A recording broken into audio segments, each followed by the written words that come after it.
Amém? Hebreus 3, a partir do verso 1.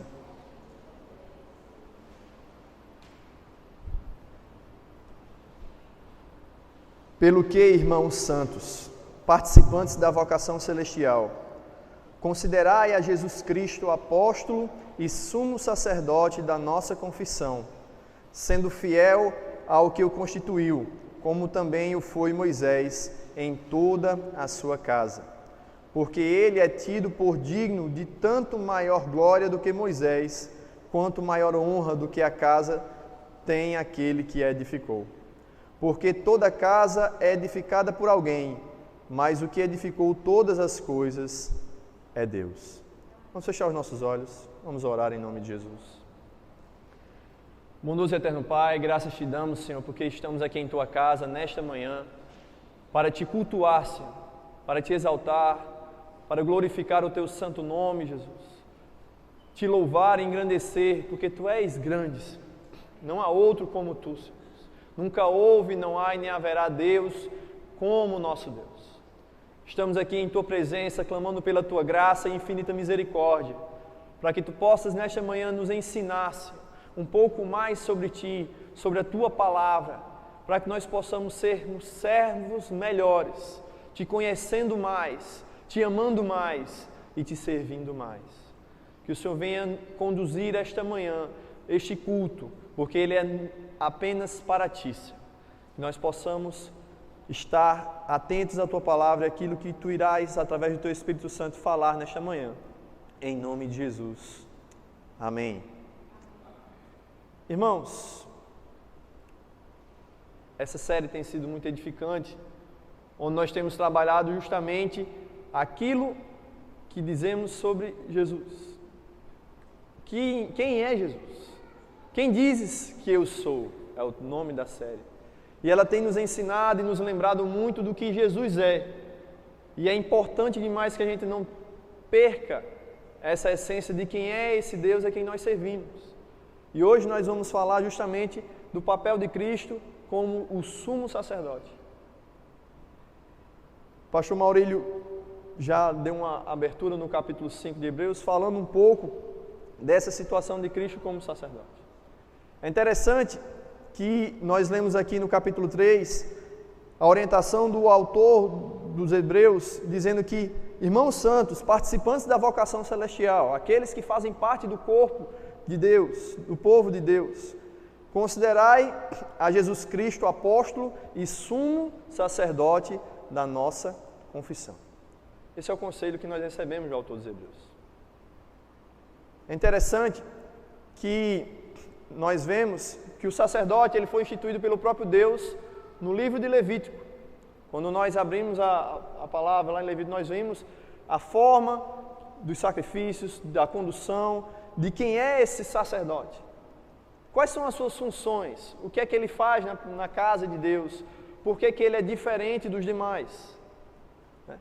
Primeiramente, o sacerdote era o representante de Deus. Ele era o homem responsável por realizar as cerimônias sagradas, conduzir os sacrifícios, que eram feitos tanto pelo seu próprio pecado, como pelo pecado do povo, e como muitos outros motivos.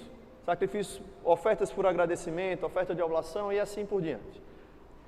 É bem descrito, bem detalhado no livro de Levíticos as inúmeras funções que o sacerdote exercia e a importância dele para com o povo. Até suas vestes eram vestes diferenciadas, eles tinham vestes sacerdotais, que ao olhar para elas as pessoas identificavam que aquele era um representante de Deus, responsável por dirigir e orientar o povo rumo à santidade, porque eles entendiam e compreendiam, assim como nós, que o nosso Deus é um Deus santo e que exige do seu povo também que seja um povo santo, assim como Ele é santo. E é interessante que não poderia ser uma pessoa qualquer na função de sacerdote. Não podia ser qualquer pessoa, membro de qualquer tribo de específico. Deus chamou Arão, o irmão de Moisés, e aos seus descendentes, para serem então os sacerdotes, os representantes de Deus no meio do povo. Instituiu a tribo de Levi para ser os levitas, que seriam realmente os responsáveis pela manutenção do templo, responsáveis pela adoração, pela condução do culto.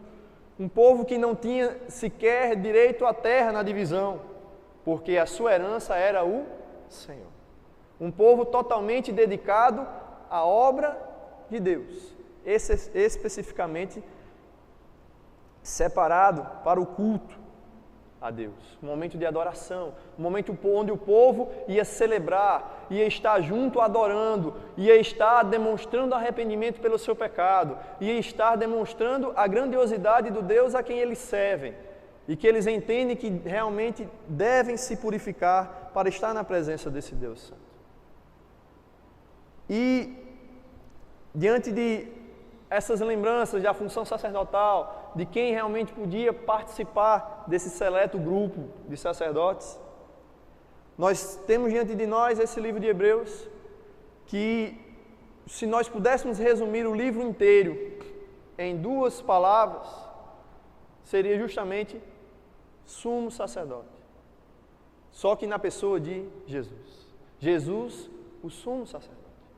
Então o desafio de hoje é tremendo, porque é praticamente uma exposição do livro de Hebreus, aludindo ao livro de Levítico, justamente trazendo para a nossa realidade o que nós devemos entender da importância de Jesus ser o nosso sumo sacerdote. Deus enviou Jesus à terra, meus irmãos, com uma missão muito complexa, cheia de detalhes, cheia de itens que se confirmam de acordo com toda a palavra. E nós já vimos que ele foi mandado à terra para ser o sacrifício, o Cordeiro de Deus. Mas ele não foi só apenas o sacrifício, aquilo que foi oferecido, mas ele foi também o sacerdote perfeito que ofereceu este sacrifício pelo povo. Um sacrifício perfeito, único, de uma vez por todas, representando o povo de Deus. E por isso Jesus, ele se torna então esse eterno sumo sacerdote. Mas convém que a gente entenda como Jesus se encaixa nessa característica de sumo sacerdote, assim como antigamente somente os descendentes de Arão podiam ser esses sumos sacerdotes. Eu convido os irmãos a, no capítulo 5 de Hebreus, lermos juntos, a partir do verso 6 até o 10.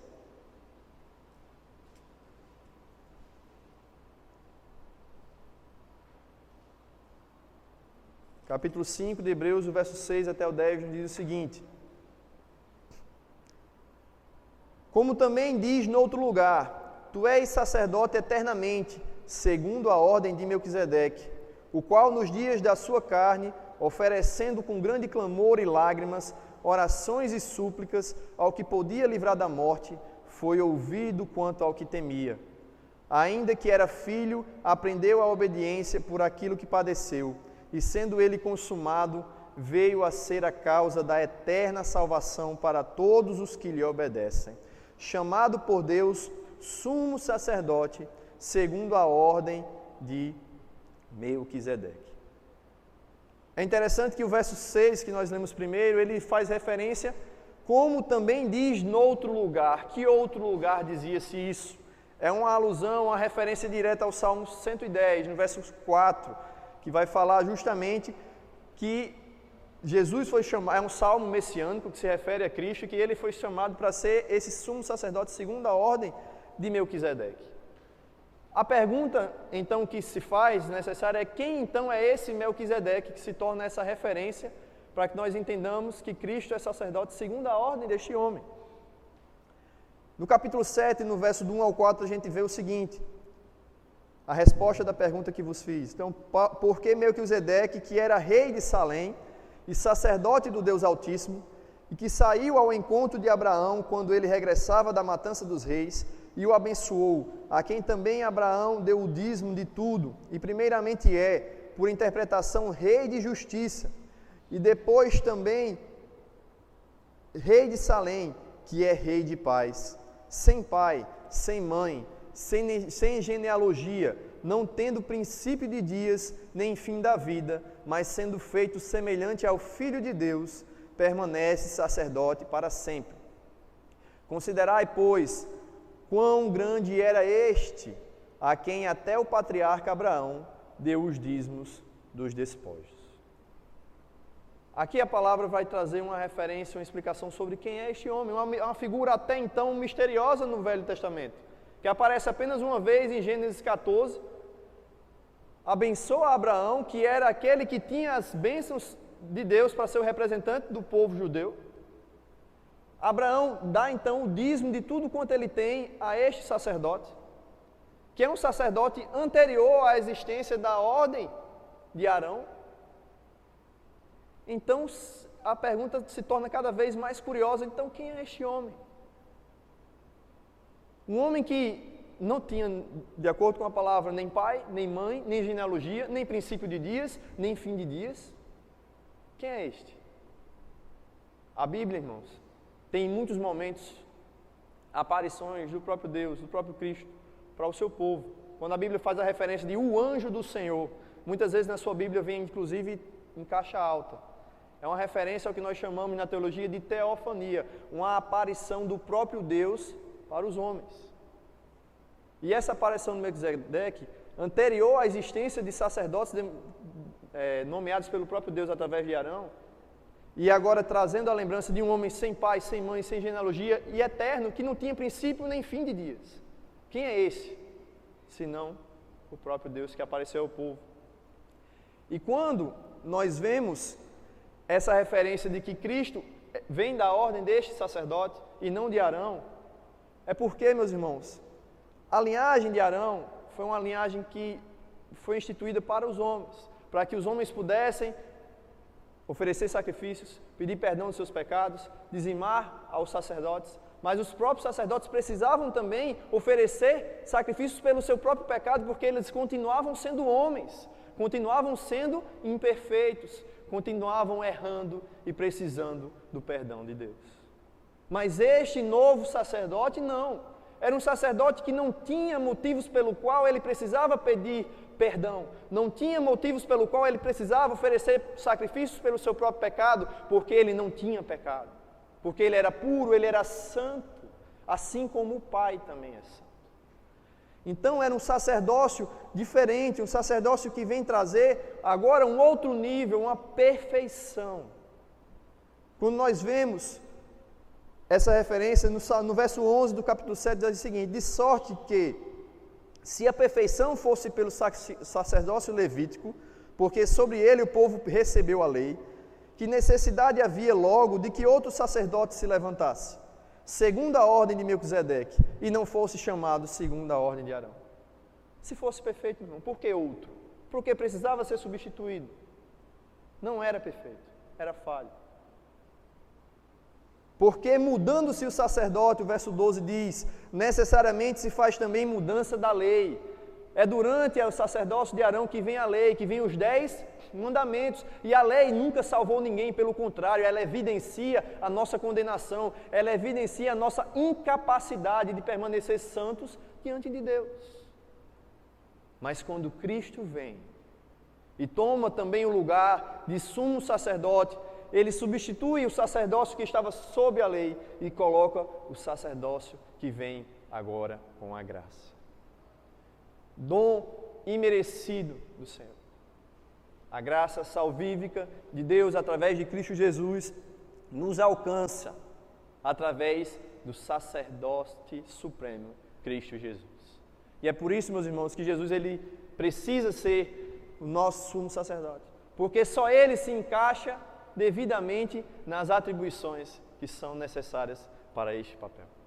Por mais que durante anos e anos tenha havido homens que representavam de maneira geral o sumo sacerdote, o sacerdote supremo dos homens, mas agora nós temos um sumo sacerdote eterno, o próprio Filho de Deus, Jesus Cristo, nos representando e sendo aquele responsável por nos conduzir a Deus. Porque esse não é senão o principal papel de um sacerdote, de um líder religioso, conduzir o seu povo a Deus, através dos ensinamentos que temos nas Sagradas Escrituras. E ele faz isso como nenhum outro, porque ele e o Pai são um só. E quem está nele também está no Pai. E a partir do momento que nós estamos nele, nós estamos no Pai. É Ele quem nos conduz de maneira perfeita até o Senhor. Ele é o único e verdadeiro caminho que nos conduz a Cristo Jesus. Nós cantamos hoje aqui, Ele é o único e verdadeiro caminho.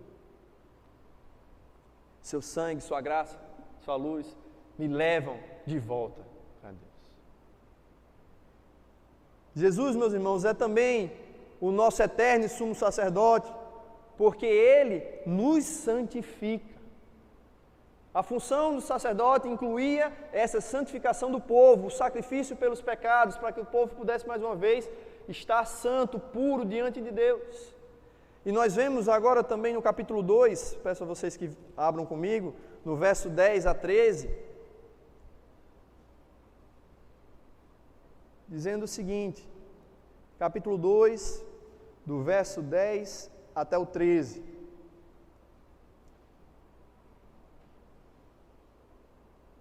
Porque convinha que aquele, para quem são todas as coisas, e mediante quem tudo existe, trazendo muitos filhos à glória, consagrasse pelas aflições o príncipe da salvação deles. Porque assim o que santifica, como os que são santificados, são todos de um, por cuja causa não se envergonha de lhe chamar irmãos. Dizendo, anunciarei o teu nome a meus irmãos, cantar-te-ei louvores no meio da congregação. Meus irmãos, prestem atenção. O que o autor dos Hebreus está nos lembrando. Era conveniente, era importante que aquele, para quem todas as coisas e mediante a quem tudo existe, quem é esse? O nosso próprio Deus.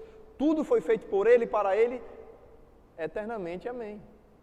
Então, aquele para quem todas as coisas e mediante quem tudo existe, trouxe muitos filhos à glória, todos nós fomos trazidos à glória, trazidos à sua presença, mediante a consagração de Cristo como sumo sacerdote. Existia, meus irmãos, um cerimonial para que os homens fossem consagrados sacerdotes. E aqui nós vemos, assim como vemos no primeiro texto que nós lemos também, que Cristo foi consagrado através das suas aflições. Pelos sofrimentos que Ele passou, por tudo que Ele enfrentou aqui na terra, por ordem do seu próprio Pai, para nosso benefício, fez com que Ele fosse consagrado então o príncipe da nossa salvação. Nós lemos no capítulo 3 que ele é considerado o apóstolo e sumo sacerdote. O apóstolo, meus irmãos, a palavra apóstolo quer dizer enviado. E no Antigo Testamento nós temos Moisés como representante dessa função e Arão como representante da função de sacerdote. Mas Cristo vem perfeitamente ser o enviado de Deus e o sumo sacerdote do Pai, para que nós, nesse único ser, pudesse ser convergida a nossa salvação e Ele ser o representante, o único mediador entre Deus e os homens, Jesus Cristo, o príncipe, o autor e consumador da nossa fé e também da nossa salvação. Meus irmãos, isso é precioso. É muito maravilhoso contemplar o quanto Deus une coisas que a gente não consegue entender para trazer diante de nós uma verdade tão clara e tão gratificante aos nossos corações. Saber que Deus fez seu Filho passar por provações, por sofrimento, que não devia ser submetido a Ele, e sim a nós. Para que Ele pudesse então ser esse representante de todos nós. Para que Ele seja aquele que nos santifica. Porque aquele que santifica como os que são santificados. Nós, que somos santificados pelo seu sacrifício. Pelo seu sangue, que purifica todos os pecados. Todos nós, tanto o que santifica como os que são santificados, são todos de um só. Todos nós somos de Deus. Tanto o que santifica, Cristo Jesus, Filho de Deus. Como nós, povo de Deus, filhos de Deus, também por adoção. Do qual Cristo, agora sendo o primeiro de muitos irmãos, não tem vergonha de olhar para mim e para você e dizer irmão, e de nos chamar de irmãos. Porque por mais que nossa conduta, nossa vida muitas vezes, talvez pudesse ser motivo de vergonha para esse Cristo tão perfeito e tão grandioso. Mas não, Ele não nos envergonha de nós. Ele nos ama, Ele nos toma pelo braço, Ele nos representa e Ele chega conosco diante do Pai: Senhor, este é meu irmão, eu morri por ele. Tudo foi por ele, eu não sacrifiquei para que ele pudesse estar aqui junto a ti, Senhor. Porque esta era a tua vontade, este foi o teu querer, e foi assim que eu fiz, Pai. Obedeci a ti, fui fiel e obediente até a morte, e morte de cruz. É por isso que ele é o nosso eterno sumo sacerdote, porque ele é quem nos santifica. Ele é quem nos santifica e nos purifica de todo o pecado. Ele não é só, meus irmãos, vindo de uma linhagem perfeita, Ele não é só aquele que nos santifica, mas Ele é também o nosso eterno sumo sacerdote, porque Ele é a nossa garantia, o nosso fiador e o nosso intercessor. Abra comigo, por gentileza, no capítulo 7, no verso 23 a 25. Capítulo 7, do verso 23 ao 25.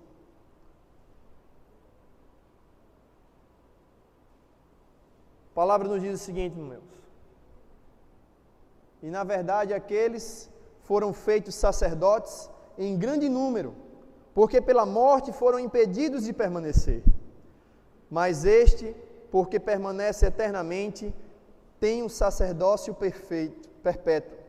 Portanto, pode também salvar perfeitamente os que por ele se chegam a Deus, vivendo sempre para interceder por eles. Alguém de vocês já precisou ser fiador de alguém? Fiador é aquele que se responsabiliza por outra pessoa, caso ela não consiga arcar com o compromisso que foi estabelecido. Muitas vezes você vai precisar alugar uma casa, por exemplo, e a pessoa que vai lhe alugar a casa, ela vai lhe pedir um fiador. Por quê? Não é que ela não confie em você, mas ela quer ter mais garantias, ela quer saber que se você não possa arcar com o compromisso, se você não possa pagar o seu aluguel, alguém vai se responsabilizar em pagar a conta no seu lugar. E sabemos que isso é uma situação delicada, que infelizmente não é todo mundo que está disposto a assumir esse papel, porque sabe que a consequência pode chegar e você ser responsabilizado pelos erros de outros, né?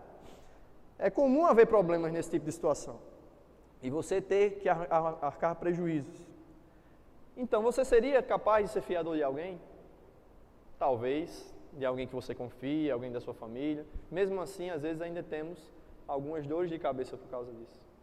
Mas a pergunta é, você seria capaz de ser fiador, responsável pela dívida de alguém que você sabe que jamais poderia pagar? Alguém que não seria capaz de pagar, você já assume o papel de fiador sabendo que na verdade é você quem vai ter que se responsabilizar por aquilo. Você que será o pagador desta dívida. E meus irmãos, no verso 22, anterior ao que nós lemos, é justamente o que é dito de Cristo. De tanto melhor conserto, Jesus foi feito fiador. O conserto novo que Cristo traz para o seu povo é muito melhor, é muito superior, que faz com que ele seja feito fiador do seu povo. E na verdade, aqueles que foram feitos sacerdotes, como o verso diz, foram muitos, mas eles eram limitados, eles tinham um corpo limitado e eles não podiam permanecer eternamente porque eles morriam. Eles morriam. Mas Cristo não, Cristo é eterno e por causa da sua eternidade, ele pode permanecer eternamente, tem um sacerdócio perpétuo.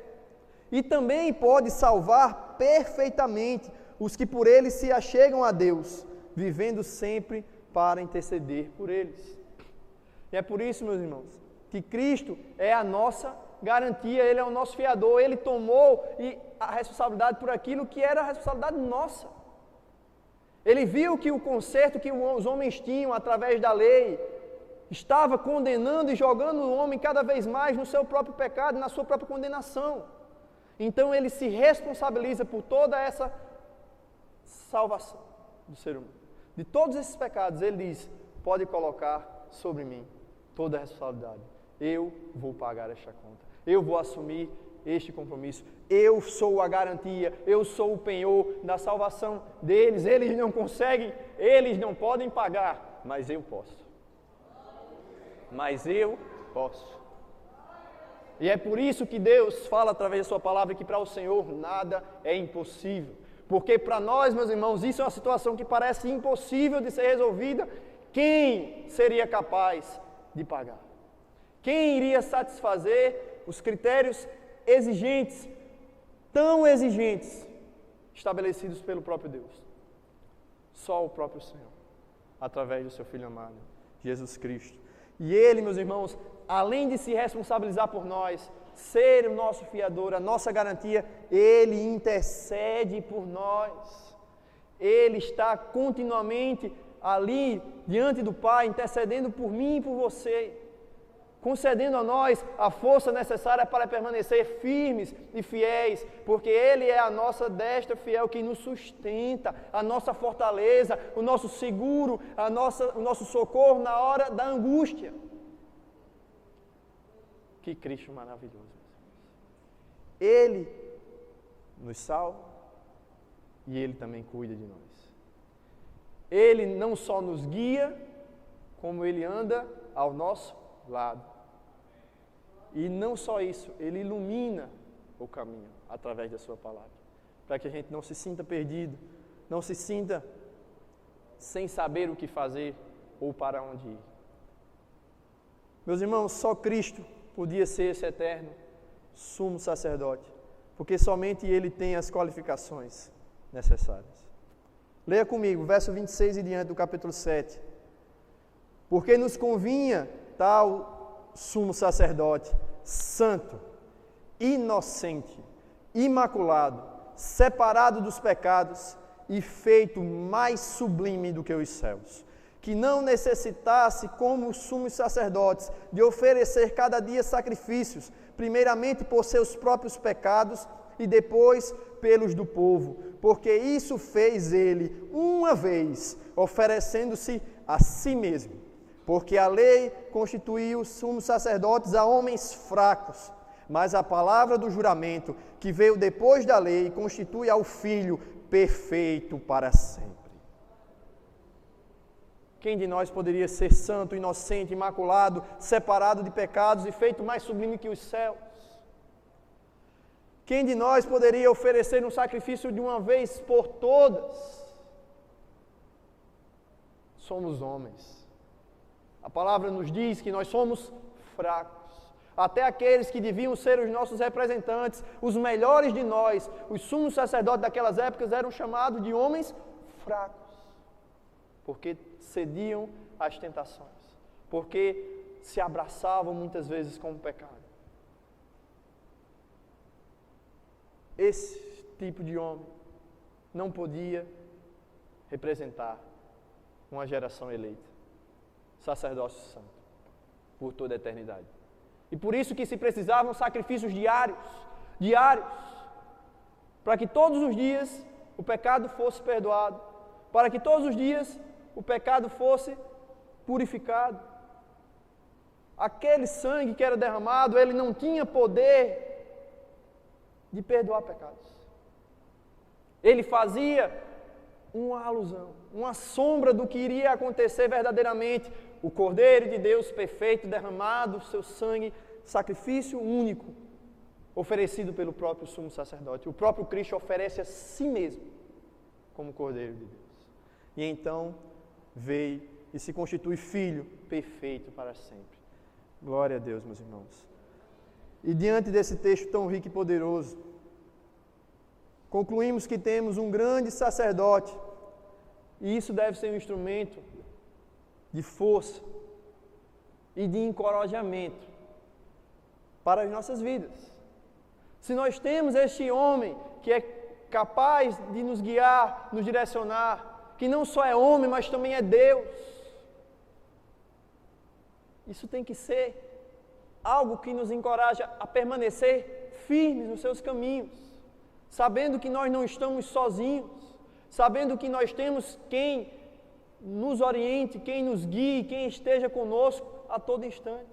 Quem é responsável pela nossa salvação, pela nossa santidade, pela nossa comunhão com Deus? O próprio Jesus, o próprio Filho de Deus. E eu convido você a ler o último trecho do livro de Hebreus, no capítulo 4, no verso 14 em diante.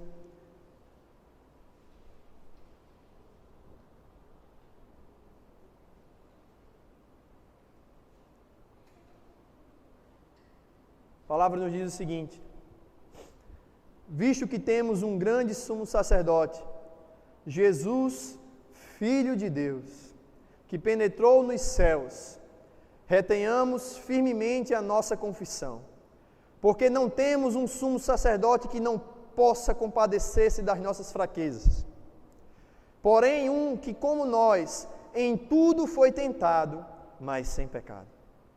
Cheguemos, pois, com confiança ao trono da graça, para que possamos alcançar misericórdia e achar graça, a fim de sermos ajudados em tempo oportuno. Glória a Deus, meus irmãos.